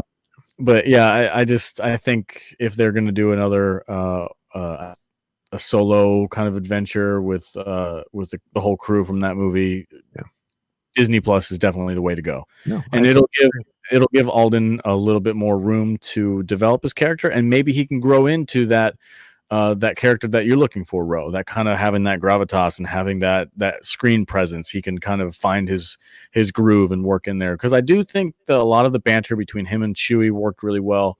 There's a lot of things that I liked about Solo, and that's why I'm kind of on the I can't talk. That's why I'm on the make Solo to happen train.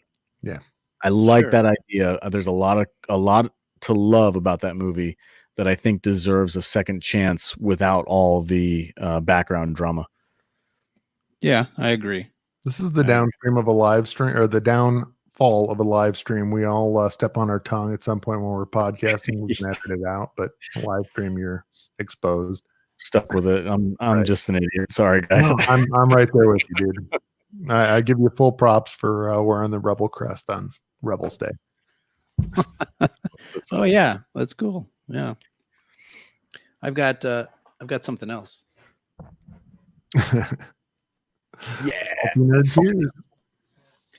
So, Rogue One throws you smack in the center of the universe at the height of the Imperial reign. How does that make you feel as an audience? And second, as the main characters, especially Jyn Erso, who at first claims that she really doesn't care we get to see how the galaxy functions. We get to see how the Empire relates to the population, and I think that's one of the surprises for me, because we didn't get to, even in the original trilogy, we really didn't get to see a lot of the Empire kind of dealing with, I guess, with the general population and other galaxies. We were always on the Death Star and dealing with the main characters. You said it's the Death Star. Death Star. Oh yeah. Death Star. Yeah, but it's one of the reasons that really that for me this film really works, because we get to play in that same sandbox that we're familiar with, except maybe another area of that sandbox, and I love it, because obviously that sandbox for me, the original trilogy, and for many of a lot of people, is the ultimate trilogy for us, growing up, because that was our first trilogy. But did you guys like the fact that we were in there at the height of the Empire? I thought that's what brought the gravity to it that made it so appealing, right? You've got this ragtag band of rebels going up against the Empire at its height.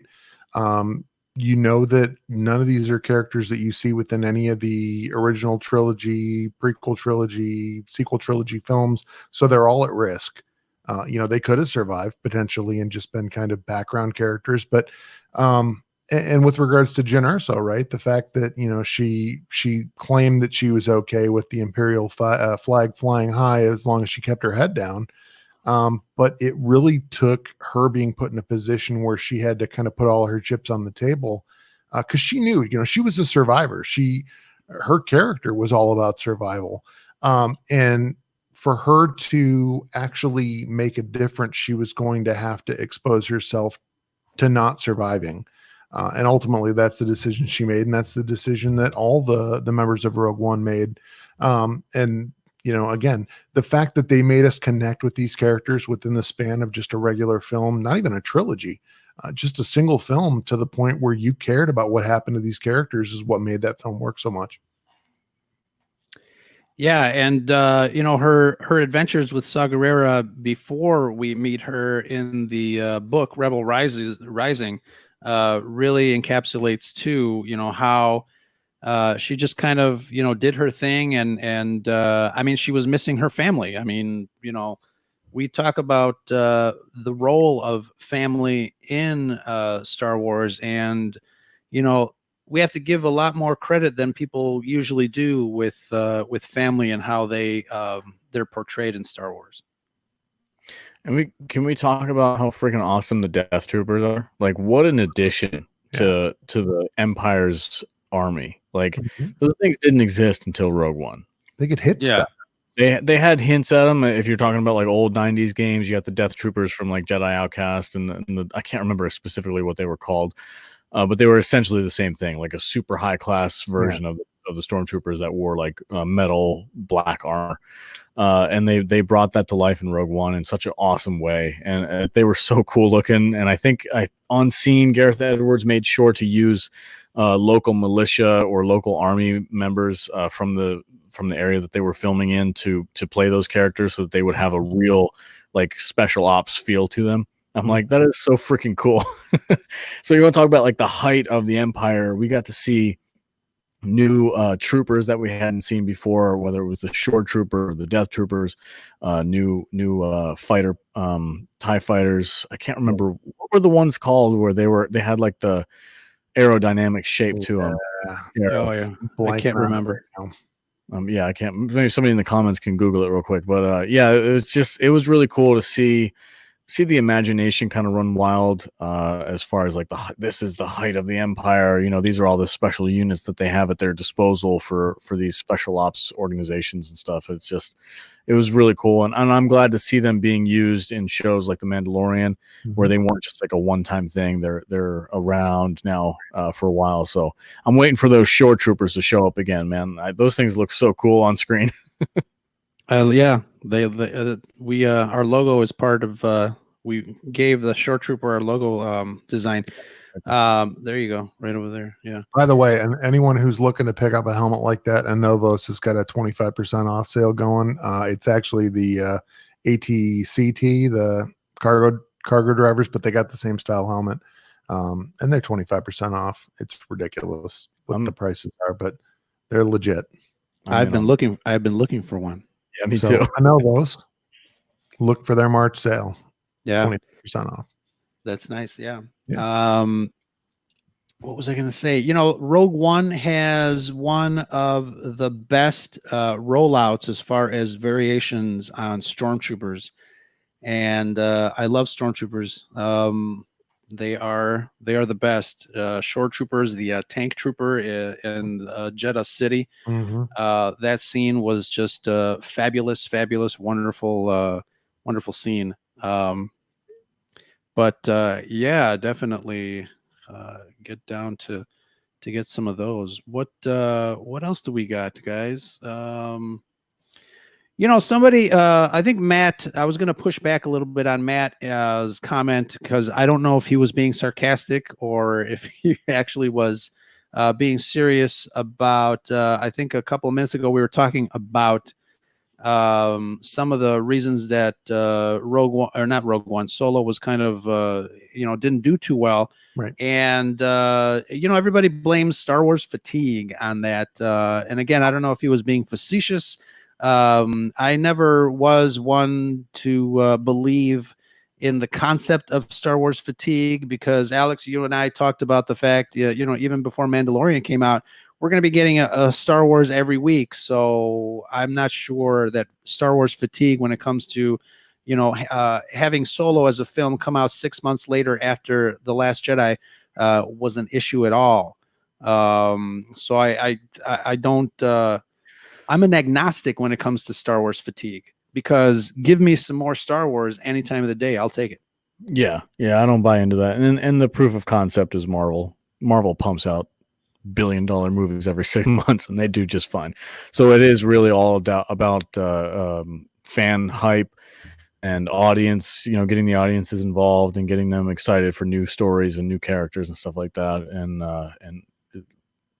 I mean, depending on your opinion, I guess everybody has a different opinion on it, but if you're not excited for a Star Wars movie, then Lucasfilm and Disney's not doing something right, because they're able to get people excited about like non-essential characters from the Marvel universe, and they make a ton of money on their stupid movies. So it's like, and I do believe that it's not like an apples to oranges thing. I do believe that you can definitely compare the Marvel universe to the Star Wars universe. With proper planning and with good character development and good stories, Star Wars can be just as, if not more, successful than the Marvel movies. And regardless whether or not they pump them out every 2 years or every 6 months, it can be done.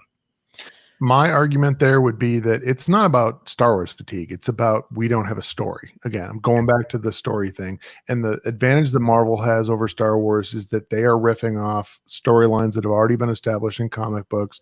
They're tweaking them for whatever they think the fans are interested in, or whatever they think is going to be a story that people want to see now. Whereas Star Wars is just this untapped thing. What they've been successful with in Star Wars is pulling back some of the storylines or some of these characters that were successful in Legends that were favorites for people. Thrawn, by the way, hello to Todd Hoffman. I saw him pop into the chat. But the fact that when they reintegrate these characters that had been pushed into Legends, but that were critical characters, and they bring them back in, I think they do a good job with them. But I definitely think it goes back to the fact that they need to come up with the story that they want to tell first. And if they tell a good story, no one's going to get tired of it. Mm. When they come back with season 7 of the Clone Wars, if they have a story to tell that people are interested in, people are going to want to hear about Siege of Mandalore. They're going to want to know what happened to Ahsoka prior to the events of the book Ahsoka. That if you've read it, it's an interesting kind of transition for her, and kind of how she ties into the rebellion and what we see in Star Wars Rebels. But it's just about, they have to have a story first, and they can't just throw up some Star Wars and then cobble together a story out of it and expect that it's going to be successful. Yep, I totally agree. I mean, you do have these characters that will draw an audience, especially hardcore fans like us. If we see a legacy character on screen, we're like, well, yeah, I got to check that out. But as far as marketing to a general audience, you definitely have to have some kind of build up and story and reason for people to go and see these movies, not just slap a logo and a famous face on the poster.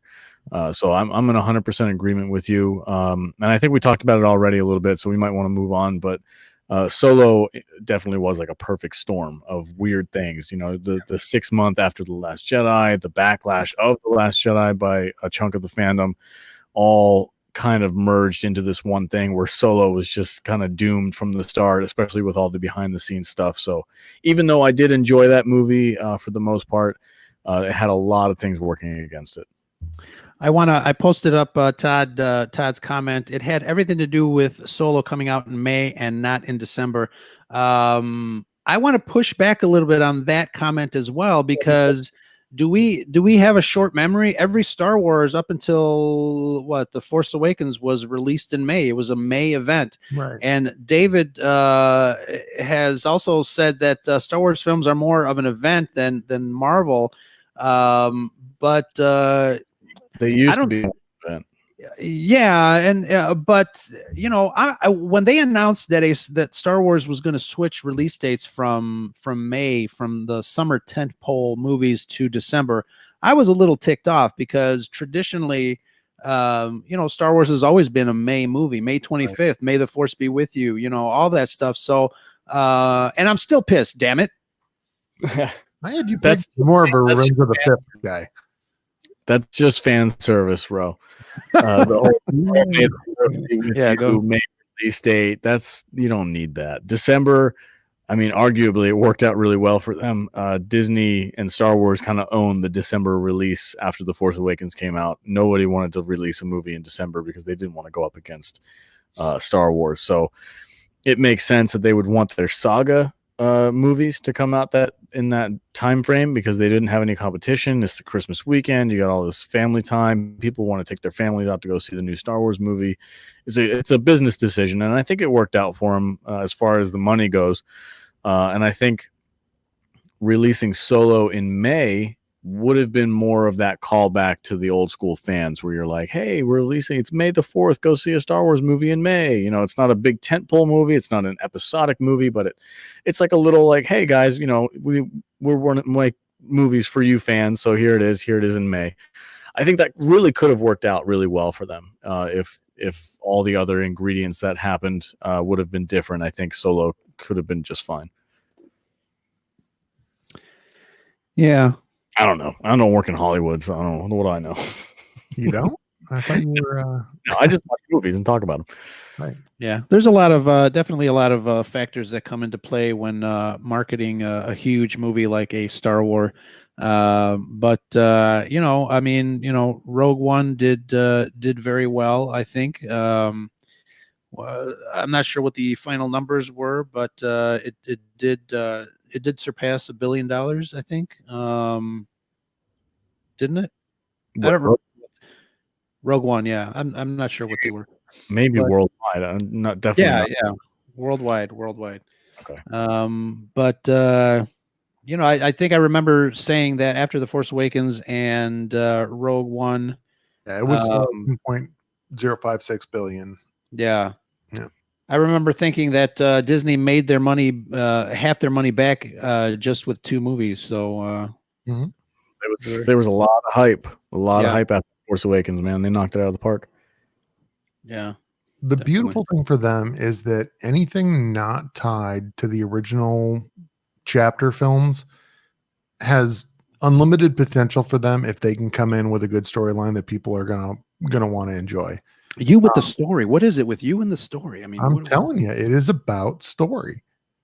Yeah, I think George Lucas would agree with you. Yeah, I think so too. He's actually in the other room, so say hi to him. Yeah, we'll do. Tell him to get me another beer. A couple more Black Series probe droids. Yeah, you can never have too many of those. You know, you can't. Yeah. What are we talking about next, boys? Deadpool 2. Oh, sweet. Love that movie. Not as good as the first one, but still fun. Yeah. So, going forward, I think, I think you're right. Obviously, story has to come first. Story and planning. I was listening to an old interview with George Lucas back in 97. He was talking to Roger Ebert, or the other one, Siskel. I can't remember. Did he Movie have a reviewer here in Chicago. But they were talking about how he was writing all three movies. He was writing all three movies for the prequels, and obviously, I don't think they did that for the sequel trilogy. Right. But story, Trevor Beast has it. Story is everything. Story is greater than everything else. So, once you get that in play. Again, you talk about the sequel trilogy, right? You could tell they didn't have a unified idea of the story they wanted to tell in the sequel trilogy, which is what led to all the drama. Yeah. And that was despite the fact that we had technology and issues with some of the performances in the prequels. Lucas had an idea of the story you wanted to tell. He just pushed the technology envelope with what he was trying to do with all the CGI work, and the fact that we had actors that were not familiar with working against CGI backgrounds. And in the case of Hayden Christensen, was probably not quite where he needed to be in terms of his acting ability anyway. I don't need to hear about sand anymore. Right. So it gets everywhere. It's terrible. I tend to upset the prequel fans when I talk about the prequels, so I'm not right. Well, we'll steer clear of that. But I do think that one of the great things about Rogue One is it took us away from all the stuff that was part of the 9-film arc of the Skywalker saga, and it gave everyone a chance to just kind of enjoy being in the Star Wars universe. And despite the behind the scenes issues they had with Gareth Edwards and the reshoots and whatnot, for whatever it's worth, I think that the end scene with Darth Vader kind of mowing down the Rebel fleet troopers was a great addition. Just you could say whatever you want about how Disney's been handling Star Wars, how the failings, this and that, be super negative and salty about it. Mm-hmm. They have treated Darth Vader with such respect. Mm-hmm. I have to applaud them for that. Even in the novels and in the comic books, I mean, he has been a steadfast, solidly made character after this merger and after Disney bought Lucasfilm. In my opinion, I haven't seen them mess him up yet, which I'm so thankful for. And Rogue One, having him just peppered in there just a little bit, and then to come in at the end and just blow everybody away with that amazing scene. I mean, for them to have such an iconic character at their disposal and not like overuse it, I'm really happy that they did that. If there's anyone out there who has not read Thrawn Alliances, I cannot recommend that highly enough. It's a really cool kind of before and after take on Anakin / Darth Vader as well. Nice. They messed. What is that? A Lego? No, it's a Darth Vader USB drive. No way. Oh, he took his pants off. That's weird. Here's his robotic legs. So disrespectful. I know. How dare you, sir? I can't. Uncle Pop Pen. I cannot. Always funny because I can't stand it when I see the stupid gifs of Darth Vader dancing and stuff like that. Like it's so disrespectful. So disrespectful. I know. So one last final thought, David Triana from Followers of the Force. While I don't think the film experience will ever go away, Star Wars has been at its best recently. When they have multiple hours to tell these stories, Animation Mandalorian has shown that. I definitely agree. I think that's one of the reasons that I'm, even before The Rise of Skywalker, I had been looking forward to small screen Star Wars a lot more than the big screen Star Wars, because of all the problems, because of all the issues that Star Wars on the big screen has had. I think Star Wars on the small screen has had way less issues, both creatively and from that landscape. So I'm with David on that. I think looking forward to Cassian, looking forward to Obi-Wan when that starts rolling, and obviously the last final season of the Clone Wars is looking really damn good. what they're doing on the small screen, Dave Filoni and Jon Favreau, the folks over there. It's very exciting. Star Wars on the small screen. Growing up, I never thought that we'd have that Star Wars on TV, but here we are, and here it is. It's what Lucas had hoped for, and I think that I always try to keep in mind that coming from the standpoint of someone who grew up in the original trilogy, it is a standard that it is really difficult to hold the rest of Star Wars to, because Lucas, when he was making the original trilogy, was constantly gambling with his own money, his own fortune, but he was used to being broke. He was out there to make films and to tell that story, and he was okay with, if it failed at any given point in time, at least he'd done what he set out to do. And once it got really, to the Return of the Jedi, and certainly beyond that, where it became a corporation, it became a business, it became merchandising, it became all these other things. At that point, he became the very thing that he was kind of railing against originally. And when you have to concern yourself with that bottom line, you don't have the freedom that he had as a storyteller, a filmmaker in those first two films, certainly. So it's a tough standard to hold all the rest of the films, all the rest of the content that we see within the Star Wars universe too. Yeah, I could talk for hours about what happened with Lucas and the difference between the original trilogy and the prequel trilogy, and now this there's so many different changes that happened outside of the storytelling aspect that would create the situations that we see on the screen. So it's always fun to talk about that stuff, but I'm not sure if that's the subject we want to dive into. That's another 2-hour podcast. A whole nother show. Right? That's next week's. What happened to Star Wars? A while back, I think. I'm sorry. I just want to say one more thing, because I think somebody said it in the comments in there about Dave Filoni and Jon Favreau, and I think Rob mentioned it too. It's like the reason why everybody seems to be gravitating towards these Disney Plus TV shows or these series. We see things like Game of Thrones and Stranger Things and Chernobyl, all these the really deep and fun stories for fans to dive into are happening over the course of on the small screen over the course of 8 to 10 hours per season. They have a lot more time to flesh out characters and to tell these awesome, grandiose stories. And the guys that are in charge, like Dave Filoni and Jon Favreau, as far as the small screen goes, those are the guys that know Star Wars frontwards and backwards. They respect the fans. They respect the legacy of George Lucas. And that, I believe, is why we're seeing such a difference in the fan reaction to small screen Star Wars versus big screen Star Wars. I will point out one thing. Filoni's been involved with both of them.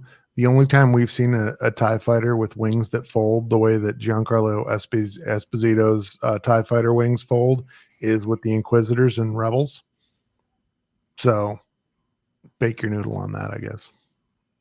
That was pretty awesome. I've always, we see TIE fighters like in hangars kind of hanging.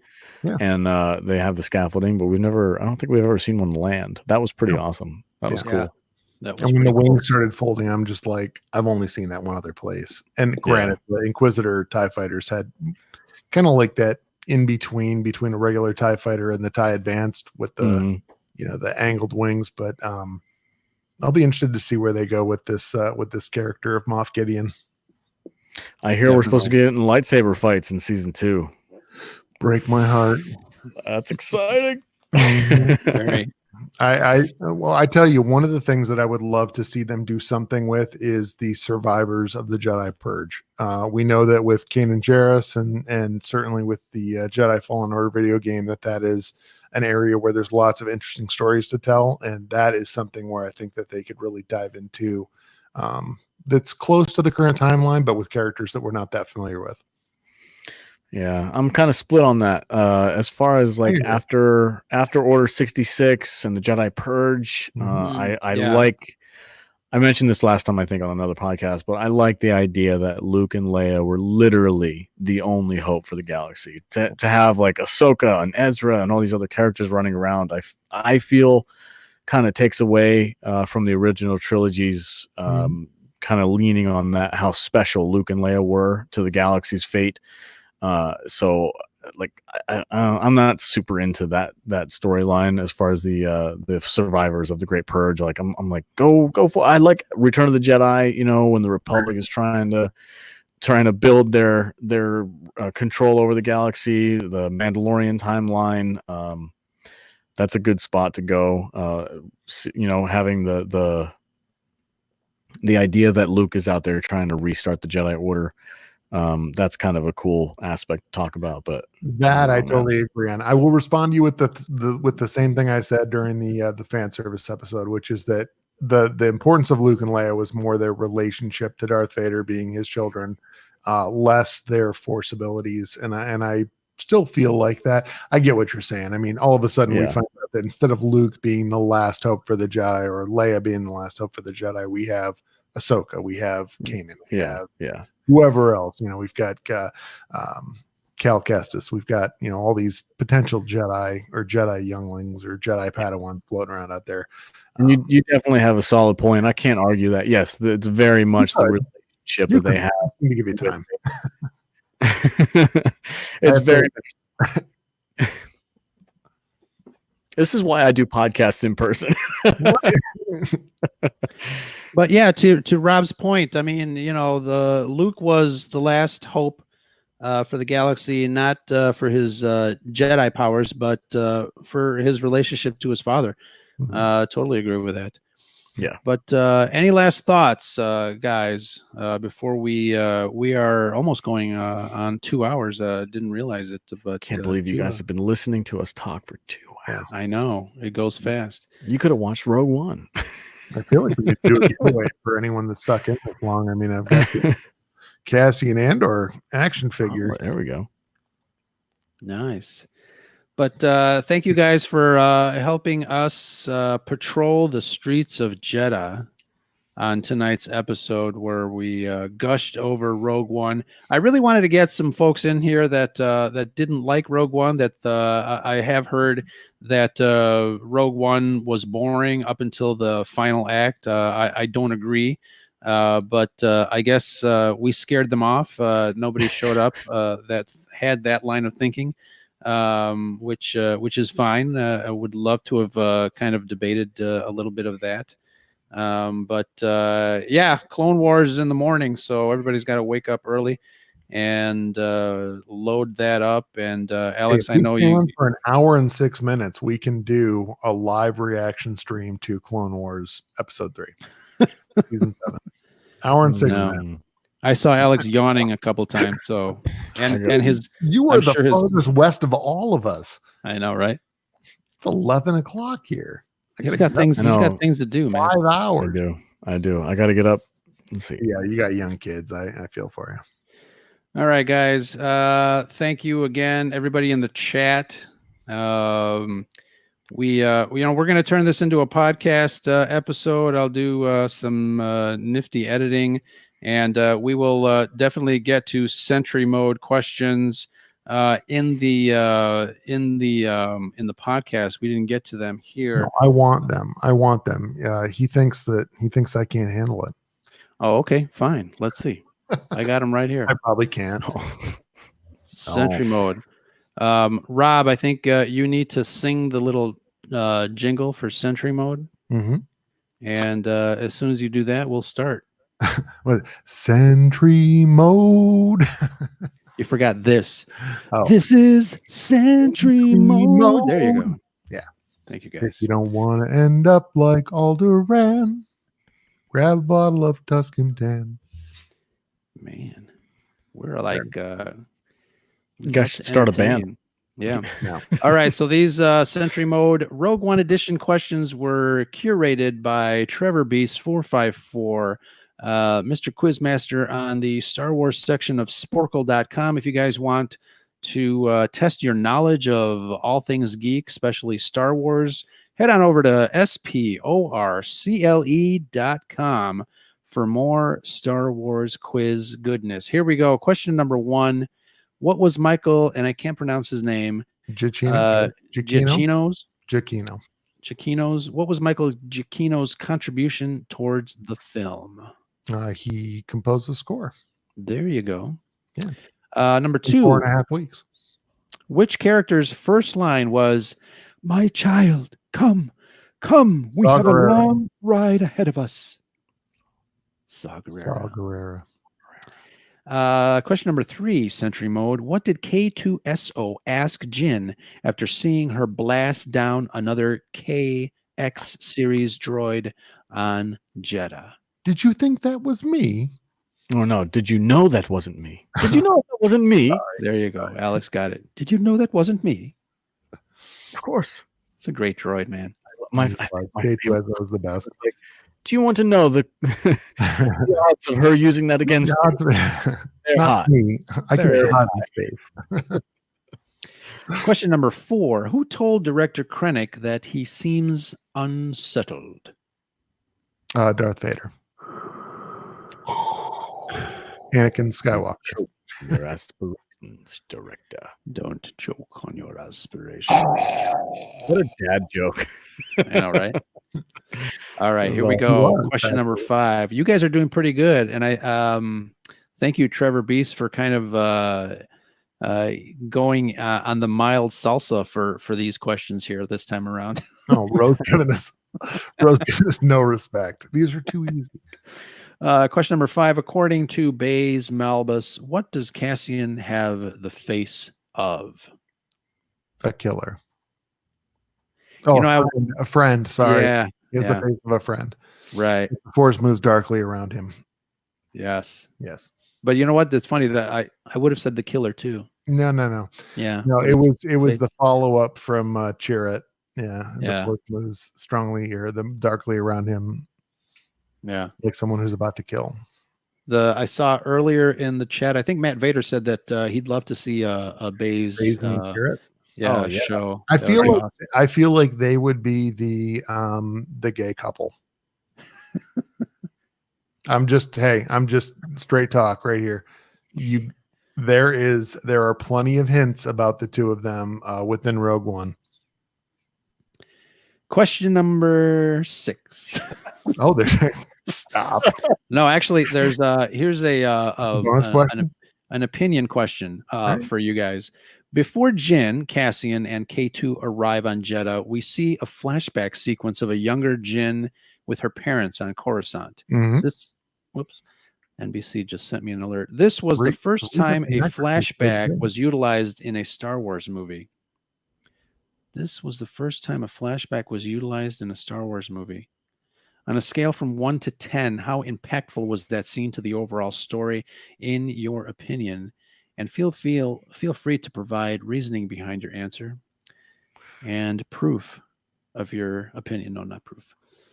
Was that really the first time a flashback was utilized? I'm trying to think.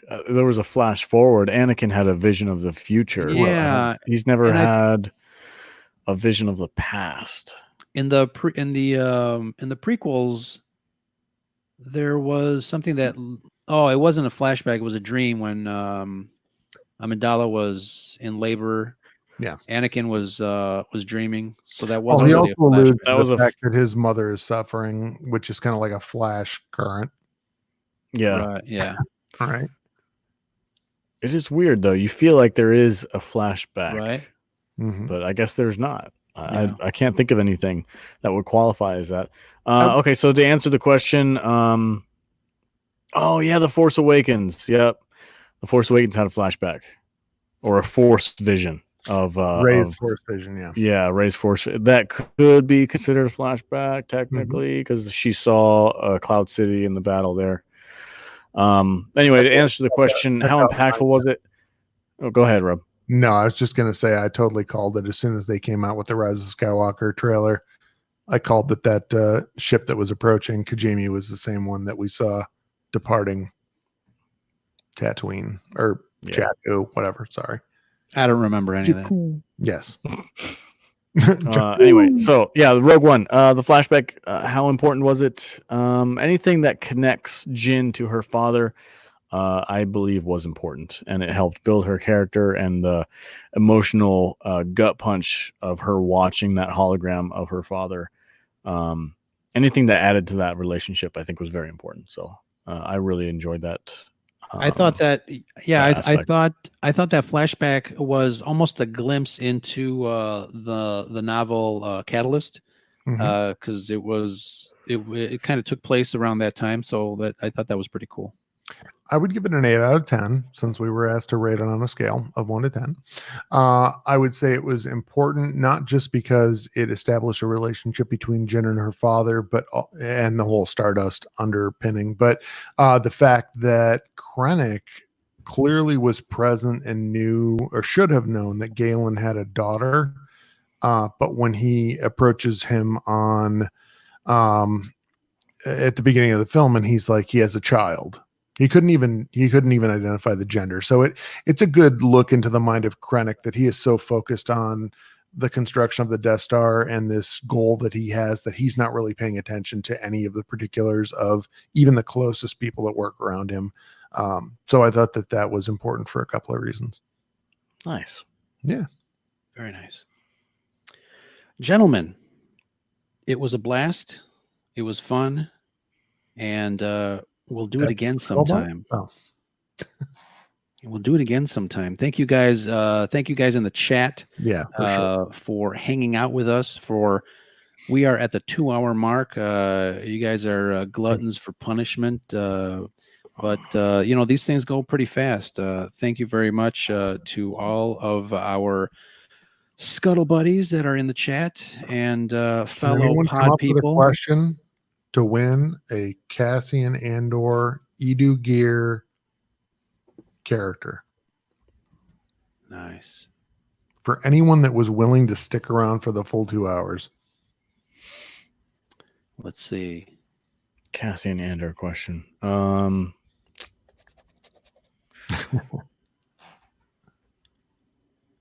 was trying to think of what did they specify anything about K2SO and how long he had been with Cassian? I can't remember if they ever put a date on that. No, not amount of time. Okay. How many people are still in the chat? 6. 6? All right. Supposedly. So there is ready. We're over here trying to rack our brains. What are we gonna ask? All right, we'll see if anyone was paying attention. How long did Michael Giacchino have to write the score for Rogue One? You said it twice, so I said it twice. Yeah.